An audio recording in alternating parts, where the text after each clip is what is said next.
Bien-aimés dans le Seigneur, vous qui nous suivez à travers ce temps de partage, la gloire du ciel, nous sommes heureux de vous retrouver ce matin ou ce soir, selon l'heure à laquelle vous allez nous suivre. Vous êtes branchés sur votre chaîne de télévision, Royal Télévision, à partir de laquelle vous nous suivez.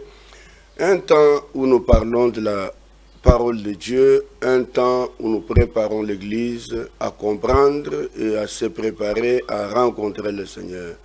Nous sommes heureux de partager avec vous ce moment. C'est un programme qui vous est présenté par le pasteur Dieu merci Mutombo, pasteur principal de l'Église Famille Royale, qui se situe sur l'avenue Kabinda, numéro 71 dans la commune de Kinshasa. Soyez les bienvenus. Vous qui êtes branchés, vous nous suivez sur Royal Télévision, sur nos différentes plateformes, YouTube, Facebook et partout où vous êtes. Nous vous aimons, vous saluons au nom du Seigneur Jésus-Christ. Nous avons commencé cette nouvelle année 2025 en parlant des choses du royaume. Nous savons que Jésus, s'adressant à son Père, il fait une prière. C'est dans cette prière il demande au Père de garder les disciples qu'il laissait sur la terre. Il dit, Père, maintenant que je m'en vais auprès de toi, et ils sont dans le monde, mais ils ne sont pas du monde. Ça veut dire qu'ils sont là pour un temps, ce sont des passagers. Nous faisons partie d'un peuple que nous appelons peuple de Dieu, un peuple élu, un peuple racheté, qui appartient au Seigneur, qui fait partie de la famille de Dieu. Ce peuple est préparé pour rencontrer le roi des rois le jour où il apparaîtra dans sa gloire sur les nuées. Voilà pourquoi ce matin ou ce soir, selon l'heure à laquelle vous allez nous suivre, nous vous partageons ces choses. Qu'est-ce que le Seigneur pensait lorsqu'il faisait une prière en faveur de ses disciples, en disant au Père, garde-les. Il dit, je ne te demande pas de les ôter du monde, mais de les préserver du malin, du mal, de tous les problèmes qui se passent dans le monde, que nous ne soyons pas impliqués dans les choses de ce monde. Nous sommes des citoyens et des concitoyens du ciel. Nous vivons sur cette terre en attendant notre départ imminent vers le royaume de Dieu. J'ai l'habitude d'expliquer, nous sommes passagers, nous sommes pèlerins. Cette terre n'est pas notre demeure éternelle. Nous ne sommes là que pour un temps. Il arrivera un moment où nous quitterons ce monde pour aller rejoindre le Seigneur de gloire, là où il est allé lui-même nous préparer de la place. Maintenant, la question que nous nous posons est celle de savoir, comme lui-même l'a dit dans la parole de Dieu, quand le Fils de l'homme viendra, trouvera-t-il la foi sur la terre? La foi, ça veut dire il trouvera les gens encore dans le Seigneur, en train de l'adorer, dans la foi, espérant que leur destinée est céleste. C'est pourquoi nous parlons de la gloire du ciel. La gloire du ciel nous parle de ce bonheur éternel qui nous est réservé dans le Seigneur, de cette vie après la vie sur cette terre. Nous savons aujourd'hui, nous avons besoin d'autant de choses pour vivre, pour nous maintenir en bonne santé, mais nous ne devons pas oublier que la terre n'est pas notre demeure, parce qu'un jour, nous quitterons cette terre pour rejoindre notre cité céleste. Vous qui nous suivez de partout où vous êtes connectés, abonnez-vous davantage à notre page Facebook, à notre page YouTube, pour continuer à recevoir des notifications sur tout ce que nous partageons, parce que ceci va de...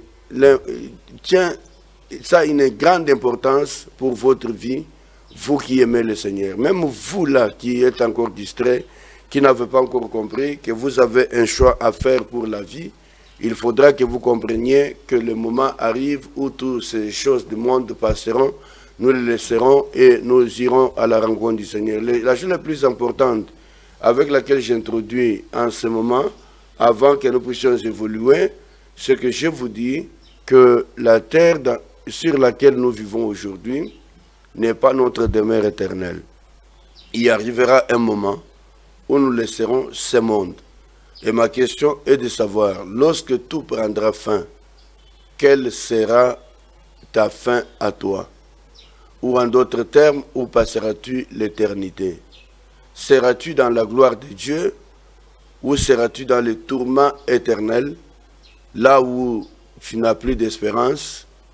Mais ce n'est pas après la mort que vous allez préparer ce temps, ou après l'enlèvement de l'Église, mais c'est avant, en ce moment que nous parlons, que Dieu vous donne encore le temps de pouvoir vous apprêter pour les rencontrer et vivre avec lui pour toujours. Soyez bénis, vous qui êtes branchés sur le temps de partage, l'émission Gloire du ciel qui vous est présentée par votre humble serviteur, qui est dans vos maisons ou dans vos bureaux pendant ce temps ici. Nous aimerions encore continuer la partie que nous avions entamée l'autre fois. Nous avions commencé à parler de jugement. Le jugement, ça veut tout simplement dire des choses qui arriveront à la fin de temps. Tu es enfant de Dieu. Tu as commencé la marche avec le Seigneur. Peut-être que tu n'es pas enfant de Dieu, tu n'as pas encore donné ta vie au Seigneur, mais tu vis comme tu penses, tu mènes la vie comme tu veux. Mais la question est celle de savoir, à la fin de toutes choses, quand le Seigneur demandera à chacun le compte de ce qu'il a fait du temps qu'il lui a donné. J'aime insister sur le temps que nous avons, que nous avions reçu du Seigneur. Je parle aux gens qui me suivent et qui m'écoutent et avec lesquels nous partageons souvent. Je leur dis, le temps que nous avons ici, c'est un temps qui passe vite. Et ce temps n'est pas notre propriété. Le Seigneur nous a créés, nous a donné la vie. La vie que tu tiens là, sais-tu que c'est un don de grâce que nous avons reçu de Dieu? Il y a des gens que tu connais, ceux qui vivaient avec toi, des personnes qui étaient bien nantis que toi, qui avaient suffisamment de moyens, qui pouvaient même acheter tout ce qu'il faut, acheter même la santé. Mais à un moment donné, ils sont arrivés au bout de tout. Leurs efforts ont été vains. Toutes les démarches faites pour se maintenir en vie n'ont pas produit. C'est pour dire qu'il y a quelqu'un qui est maître de toutes choses. Il arrive à un moment donné où quand il décide, tout ce que le monde pourra faire, tout ce que le monde organisera, ne pourra produire aucun résultat quand Dieu a décidé. Voilà pourquoi, lorsque vous avez encore ce temps qu'il vous donne, il faut l'exploiter dans les conditions qu'il faut, pour éviter qu'un jour, il puisse vous demander compte en vous demandant qu'avez-vous fait du temps que je vous ai donné. Pourquoi j'insiste sur le temps? Chacun vient au monde, à travers ses parents bien sûr, pour faire une chose pour laquelle Dieu l'a envoyé dans le monde. La Bible nous dit que tout a été créé pour un but. Je voudrais aujourd'hui, avant de continuer notre partage, vous parler du but de la vie.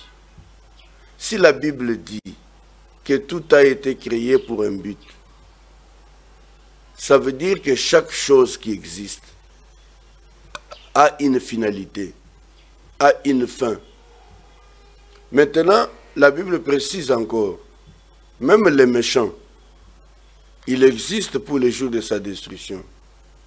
Maintenant que tu vis dans le monde, ma question est celle de savoir, toi qui me suis, toi qui penses que tu peux mener la vie comme tu veux à cause des moyens que tu as à ta disposition.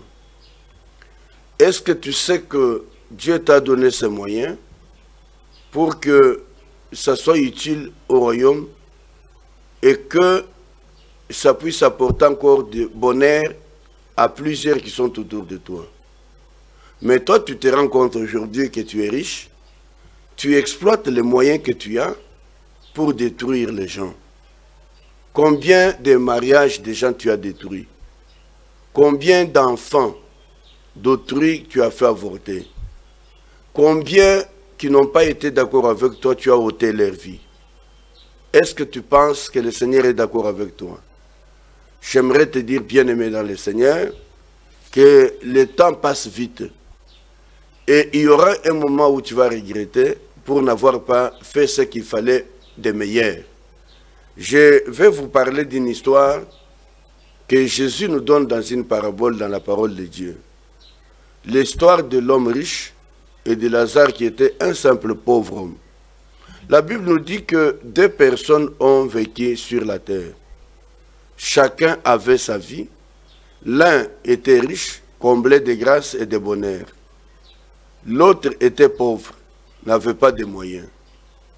Je ne veux pas dire ici que les riches se comportent mal ou que les riches ne connaissent pas Dieu. Il y a des riches qui reconnaissent que leurs richesses, ils les ont eues par la grâce de Dieu. J'ai vu des grands hommes de Dieu, riches alors, se promenant dans des avions personnels, des jets privés. Ils ont des frais qu'ils payent, des bourses chaque jour pour le parking de leurs avions dans les grands aéroports du monde. Mais ces gens-là, je les ai vus humbles, humiliés devant la main puissante de Dieu, qui s'inclinent et adorent le Seigneur. Mais toi, par contre, tu n'as rien. Même quand tu chantes qui est riche là, tu n'es rien. Parce que tu n'as pas encore vu les riches. Un jour, j'ai fait un voyage. J'avais une rencontre avec un homme, un milliardaire, un homme très riche. Je me rendais en Afrique du Sud. J'ai représenté son entreprise dans notre pays. Alors j'avais un rendez-vous avec lui parce que, après avoir coulé les marchandises qu'il m'avait envoyées, le stockage, il fallait que je me rende en Afrique du Sud pour lui faire rapport de ce qu'il avait, de ce que j'ai fait ici et en lui apportant ce que j'avais comme argent à ma disposition. Bien-aimé dans le Seigneur, lorsque je suis arrivé en Afrique du Sud, je suis allé pour rencontrer ce monsieur. La manière dont je l'ai vu se présenter à moi, j'étais surpris. Parce que c'était un homme, un super riche, un milliardaire, qui avait de grandes entreprises, qui fait des chiffres d'affaires importants. Quand je l'ai rencontré, je n'ai pas imaginé que c'était lui. Je pensais que c'était un chauffeur de quelqu'un. Le monsieur est venu à ma rencontre en simple babouche, avec une culotte et un t-shirt. Alors, avec le monsieur qui m'accompagnait, parce que c'était la première fois que j'allais les rencontrer, je ne les connaissais pas, on échangeait souvent par des téléphones. Quand j'ai rencontré ce monsieur, j'ai posé la question à celui qui m'accompagnait, c'est qui? C'est le chauffeur du monsieur? Il me dit, mais c'est lui-même le boss. Ce monsieur avait des biens qu'on ne pouvait pas compter. Mais c'était un homme humble. Vous savez que l'humilité est une arme efficace pour se maintenir dans la vie et continuer à bénéficier de la grâce de Dieu.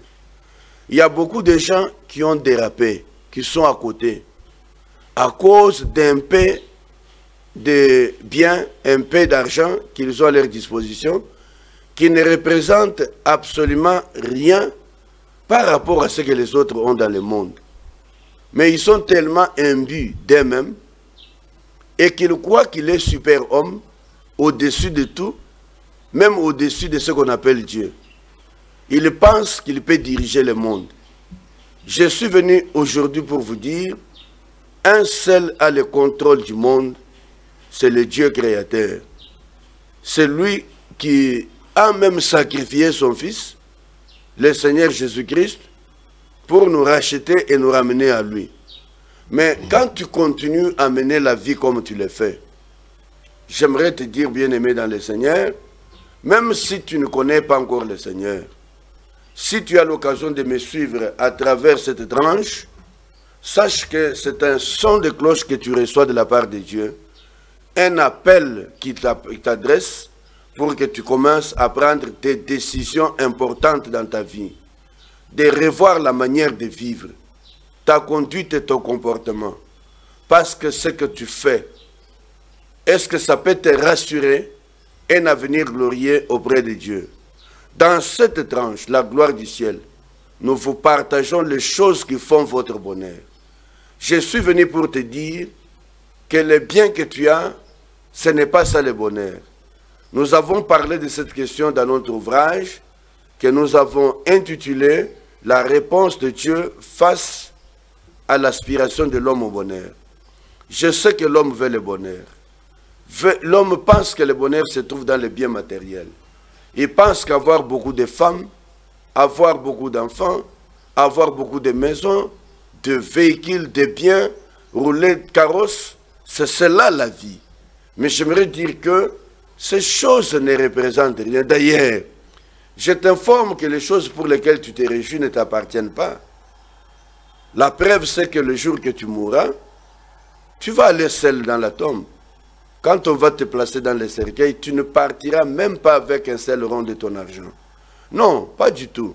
Ce que tu as aujourd'hui, ce n'est que des choses qui te permettent de maintenir l'équilibre sur la terre, mais sache qu'un jour ça restera. D'ailleurs, des personnes qui vont prendre ça, parfois c'est des gens qui n'ont même pas souffert pour ça, qui ne savent pas combien tu as souffert pour les avoir. Mais j'aimerais que ce que tu as aujourd'hui puisse aider à construire le royaume de Dieu, mais puisse aussi aider à bâtir ton avenir, pour que le jour où tu rentreras dans la gloire de Dieu, tu puisses encore vivre avec le Seigneur devant sa gloire et sa royauté, et que tu vives de bonheur. Merci, vous qui nous suivez. J'étais en train de vous rappeler que le Seigneur nous dit que nous sommes sur la terre, nous sommes dans le monde, mais nous ne sommes pas du monde. Ça veut tout simplement dire que notre avenir n'est pas lié à la terre. La terre, c'est un lien juste que le Seigneur nous a permis de vivre. Parce qu'il nous a construit une enveloppe que nous appelons le corps humain, et ce corps dans lequel il nous a placés a besoin du lien matériel où vivre pour respirer, toucher, voir. Mais il y aura un moment où le vrai toi quittera le corps, alors qu'on parlera de la mort. Lorsque le Seigneur décide de retirer le souffle qu'il a placé dans ce corps, c'est toi qui es parti. Et ma question est de savoir, lorsque ce moment viendra, où iras-tu passer ton éternité? C'est la question la plus essentielle de cette partie que nous partageons. Où passeras-tu ton éternité? Et la Bible nous a parlé de sortes de jugements. Nous avions commencé par expliquer des choses essentielles. Nous avons abordé le premier type de jugement, que nous avions appelé jugement des péchés de croyants. En parlant de ces questions, nous avons ouvert une parenthèse pour expliquer que quand on vient au Seigneur, quand on se convertit, c'est-à-dire qu'on accepte que Jésus a porté nos fardeaux à la croix, nos péchés, nos malheurs, tout ce que nous vivions dans le monde passé, Jésus-Christ les a portés. Et maintenant, la question était de savoir, quelqu'un qui a toute sa vie commis des bêtises, il a vécu dans le mal, et enfin, il s'est converti. Il donne sa vie au Seigneur, c'est celui-là que nous appelons croyant. Croyant parce qu'il a décidé de donner sa vie au Seigneur Jésus-Christ comme son Seigneur et Sauveur. Toi qui me suis maintenant, si tu n'as jamais pris cette décision dans ta vie, je t'informe que c'est le moment propice. Parce que tu ne connais pas ce qui t'arrivera après le temps que nous parlons avec vous. Je veux que ce temps de partage vous soit utile pour que, après ce temps, vous changez la manière de faire. Comment peut-on changer? Il n'y a que Jésus qui est mort à la croix pour nous. Écoute-moi, bien-aimé. En mourant à la croix, Jésus a porté nos péchés sur lui. Donc, tout celui qui marche seul, il garde ses péchés et son fardeau. Si tu meurs dans cet état, ou si le Seigneur Jésus-Christ revient pour l'enlèvement de son Église, c'est-à-dire prendre le sang, et qu'il te trouve dans cet état-là, alors tu auras perdu la gloire de Dieu et tu ne rencontreras pas le Seigneur dans sa bonté et dans son amour. Mais Dieu, la Bible dit, a tant aimé le monde. C'est cela que nous lisons dans Jean chapitre 3 verset 16. Il dit que Dieu a tellement aimé le monde qu'il n'a pas voulu que les gens qui vivent dans ce monde ne périssent. Quand on parle du monde, on ne parle pas de la terre. On parle des humains, des personnes créées à l'image de Dieu qui vivent sur la terre. Ça veut dire toi et moi. Des personnes de sexe masculin comme de sexe féminin. Ces personnes qui respirent, qui vivent, qui parlent, qui peuvent prendre des décisions dans leur vie. Parce qu'ils sont créés par Dieu. D'habitude, quand on dit aux gens, est-ce que tu es fils de Dieu? La plupart des personnes parmi nous ont toujours tendance à dire, tous ont été créés par Dieu, nous sommes fils de Dieu. Non, je voudrais dire ceci. Effectivement, tous ont été créés par Dieu. Mais ceux-là qui étaient créés par Dieu se sont rebellés contre l'ordre établi par Dieu. Ils n'ont pas voulu continuer à se soumettre à la gloire du Seigneur, se soumettre à Dieu, ils ont quitté la voie du Seigneur. Ayant quitté la voie du Seigneur, ils vivent séparés de Dieu. C'est cette séparation avec Dieu que nous appelons la mort. La mort éternelle, pas la mort physique. La mort spirituelle. Pourquoi? L'homme est créé pour vivre dépendant de Dieu.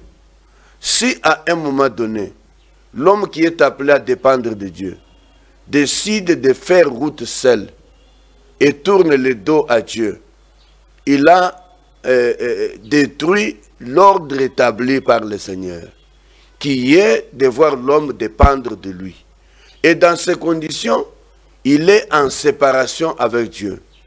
Quand tu es séparé de Dieu, tu n'as rien de Dieu. Tu ne pries pas le Seigneur. Et j'aimerais d'ailleurs dire, ce n'est pas la prière qui te sauve, mais c'est le salut en Jésus. La prière, c'est un dialogue. Comme un père avec son fils. Ils peuvent parler, échanger entre eux. C'est par la prière qu'un fils qui est déjà né de nouveau, qui appartient au Seigneur, parle avec son père. Il peut s'adresser à un père qui écoute. Il l'écoute, il lui pardonne, échange avec lui. Il a ses problèmes qu'il soumet au père. Mais comment toi tu veux parler à quelqu'un qui n'est pas ton père? Vous faites des prières. Ces prières sont adressées à qui? Est-ce que vous avez donné vos vies à Dieu? Vous dites non, nous prions. Vous vous réveillez le matin, vous récitez les psaumes. J'aimerais dire à quelqu'un, répéter, réciter les psaumes ne vous sauvera pas. Les psaumes dans la bouche d'un pécheur, ça ne produit rien. C'est comme la parole de Dieu. Satan connaît la parole. Il la déclare même. Mais est-ce que cette parole de Dieu, que Satan répète dans la bouche du diable, est une vérité? C'est un mensonge. Écoute-moi bien. Lorsque l'homme est dans le désert, dans le jardin, là, avec la femme, Satan vient rencontrer Ève. Il lui répète les paroles que Dieu avait dit. Est-ce que cela était une vérité? Il a déformé la vérité. J'aimerais dire ceci. Adresser des prières à un Dieu inconnu, à un Dieu à qui on n'a pas donné la vie, n'est pas une bonne chose. Il faut adresser des prières à un Dieu qu'on connaît. On le connaît par le Seigneur Jésus-Christ qui est venu nous le révéler. Et lorsque vous vous donnez à lui, vous avez décidé de vivre avec lui. Ainsi donc, je dis, c'est lui qui a donné sa vie au Seigneur. Il était certes un pécheur. Il a vécu une vie qu'il avait, mais maintenant qu'il est devenu enfant de Dieu, comment va-t-il vivre? Comment va-t-il se comporter? La Bible nous dit qu'il est devenu une nouvelle créature. Les choses anciennes sont passées. Et qu'advient-il à sa vie? Alors qu'il est devenu chrétien, il marche maintenant avec le Seigneur. Qu'est-ce qu'il devient? Et le péché qu'il avait commis avant, va-t-il être jugé pour ce péché? C'est là que j'ai parlé des jugements des péchés. Les jugements des péchés incroyants, les jugements des péchés du croyant. Un croyant, c'est-à-dire la personne qui a donné sa vie au Seigneur, qui lui appartient, qui a commencé à marcher avec lui. il est sauvé et né de nouveau. Si la Bible dit que les choses anciennes sont passées, même ses péchés sont pardonnés, le fait qu'il ait donné sa vie au Seigneur a une conséquence dans sa vie, qu'il est sauvé totalement, il est libéré du fardeau des péchés. Et ces péchés sont jugés et condamnés à la croix dans la mort sacrificielle de notre Seigneur Jésus-Christ. Il ne reviendra plus en jugement pour les péchés passés pour lesquels il s'est repenti en donnant sa vie au Seigneur. Alors nous avons conclu cette partie en disant, celui qui a donné sa vie au Seigneur et qui est né de nouveau appartient totalement à Dieu et Dieu lui a pardonné. Il a pris sa place à la croix. Et la mort sur la croix de cet homme, Jésus-Christ, a pardonné ce Messie qui était pécheur. Les péchés passés qu'il a commis, tout le temps qu'il a vécu sans Dieu, ont été jugés, condamnés à la croix dans le corps de Jésus-Christ. Et Christ nous donne la liberté, c'est pourquoi il dit, celui qui est fatigué, qu'il vienne à moi, je lui donne du repos. Écoute, bien-aimé dans le Seigneur, je reviens à l'exemple que j'étais en train de vous donner tout à l'heure, de ce jeune homme riche et Lazare. Ce jeune homme riche avait vécu la vie comme il voulait. Avec autant de moyens, il s'est tapé le luxe de faire tout ce qu'il voulait. Quand il veut prendre des femmes, il les prend comme il veut parce que c'est son argent qui décide. Mais Lazare était pauvre, il n'avait rien. Il n'avait peut-être pas de moyens, mais il craignait Dieu. Et lorsqu'il est mort, la Bible dit qu'il est allé droit dans le sein d'Abraham. Parce qu'il a vu la vie éternelle. Et il est rentré vers le Seigneur. Tandis que le monsieur riche, quand il est mort aussi, il est allé dans les lieux de tourment, dans les faits. Aujourd'hui, que nous appelons Géol ou enfer. C'est lieu-là qui attend ceux qui ont rejeté Dieu. Si tu rejettes Dieu, dans ta vie présente, tu vivras. La vie, tu l'auras. Tu as les moyens. Peut-être tu peux te taper tous les luxes que tu veux. Tu vas faire tous les moyens pour te maintenir dans la vie. Mais je t'annonce qu'il y a des personnes qui avaient tout fait, mais il y a un jour où ça sonnera. Quand ça sonne, personne ne peut l'arrêter. Écoute bien, aimé dans le Seigneur, que le temps est venu de prendre des décisions importantes qui changeront votre avenir et votre vie dans ce monde. Après le jugement de péché du croyant, nous avons parlé du jugement des œuvres du croyant ou le jugement du tribunal de Christ. Nous avons parlé des œuvres du croyant. J'avais promis que je reviendrai dans une autre série d'études et d'enseignements pour parler de récompenses. Les œuvres du croyant. Sommes-nous sauvés par les œuvres ou par la grâce au moyen de notre foi? La Bible est claire. L'homme est sauvé par la grâce de Dieu qui lui a été accordée au moyen de sa foi. La grâce nous est offerte par le Seigneur. Le salut, nous l'avons gratuitement. La foi, c'est notre réponse. Je viendrai avec la série de partages sur les récompenses qui nous attendent auprès du Seigneur. Donc, bien-aimés dans le Seigneur, depuis que Dieu m'a ouvert les yeux pour comprendre que nous avons des moments importants et des choses pour lesquelles nous recevrons Dieu, il dit, sonde mon cœur, éprouve-moi si je suis encore sur la bonne voie et ramène-moi sur le bon chemin au cas où je me suis écarté de la vérité. Bien-aimés dans le Seigneur, après avoir parlé du jugement des œuvres, nous avons dit, le jugement des œuvres du croyant, c'est celui qu'on appelle aussi jugement du tribunal de Christ. Celui dont on dit que nous aurons à comparaître devant le tribunal. C'est par ce texte que j'avais terminé notre partage la fois dernière, mais je vais revenir là-dessus pour que nous puissions recadrer certaines choses selon les questions qui nous ont été posées. Un bien-aimé nous a posé la question de savoir si le jugement des œuvres du croyant est différent du jugement du trône de Christ, ou c'est la même chose? Je réponds à cette question en disant, le jugement des œuvres du croyant, c'est la même chose que ce qu'on appelle jugement devant le tribunal de Christ. En quoi consiste-t-il? Il s'agit des croyants, pas des païens. Et ces croyants dont je parle des croyants en Christ. Le jugement devant le tribunal de Christ ne concerne pas les croyants de l'Ancien Testament.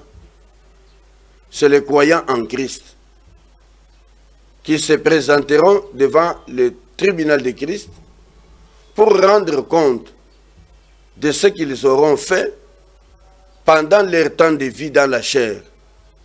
Ils ont connu Christ, c'est pourquoi on parle de croyants en Christ.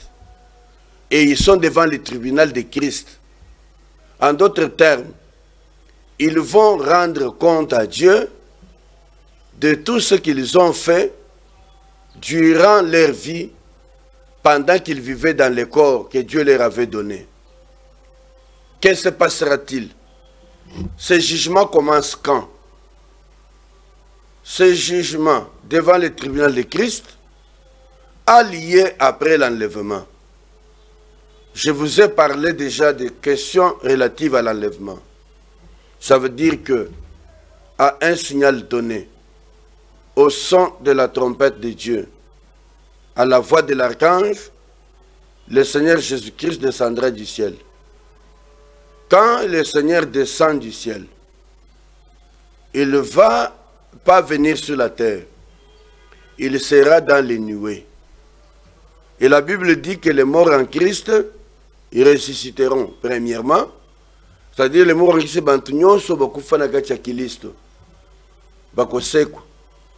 et puis ils monteront. C'est pourquoi j'ai l'habitude de dire, quand j'ai l'occasion de partager la parole de Dieu lors de deuil ou à des cérémonies funèbres, et qu'il s'agit d'un chrétien, d'un enfant de Dieu qui est mort, je leur dis que la mort n'est pas la fin de toute chose, c'est un sommeil, comme Jésus lui-même l'appelle. L'apôtre Paul le dit aussi, que nous ne devons pas nous inquiéter au sujet de ceux qui dorment. Dans ce terme-là, le terme dormir, c'est la mort physique. C'est-à-dire que le corps se repose du travail qu'il avait fait. Le vrai, toi, tu rentres auprès du Seigneur. Mais le jour de l'avènement du Seigneur, ceux qui étaient morts en Christ vont ressusciter. Et les vivants qui se seront sanctifiés, qui seraient dans les œuvres dignes de gloire de Dieu, ils seront enlevés avec les morts en Christ qui sont ressuscités. En ce temps-là, lorsque ils sont enlevés, ils vont aller à la rencontre du Seigneur dans les nuées. C'est pendant ce temps-là qu'ils sont rentrés auprès du Seigneur Jésus-Christ, qui seront toujours avec lui, que ça sera le moment où se passera les noces de l'agneau dont on parle. Les noces de l'agneau. Et c'est là, après les noces, que les croyants enlevés, les croyants qui sont allés à la rencontre du Seigneur, passeront devant le tribunal de Christ. Que vont-ils faire devant le tribunal de Christ? Ils vont être récompensés. Bazo lifuti ya makambo malamu oyo basalaki pendant que basalaki na mokili. Ça veut dire quoi? Après l'enlèvement, écoutez-moi bien, les croyants enlevés qui sont allés à la rencontre du Seigneur, qui se trouvent maintenant dans le ciel avec Christ, vont se présenter devant le tribunal de Christ. En d'autres termes, Christ va les récompenser pour leurs œuvres. C'est pourquoi on appelle ça jugement des œuvres du croyant. C'est-à-dire, misala nyonso malamu tosalaki. Tango toko zala na bomoi na mokili. makambo nyonso tosalaki mpo na Nzambe oyo tosalelaki baproche na biso Nzambe akozongisela biso lifuti epuis ezala mokolo nini na lola ntango tokutana liboso ya Nzambe kola lobi yoza mwana malamu bon et fidèle serviteur mosali malamu otambolaki na mokili ndenge longo banaki lelo nazo pesa yo couronne na yo. Je reviendrai sur les récompenses, je vous en expliquerai dans les détails.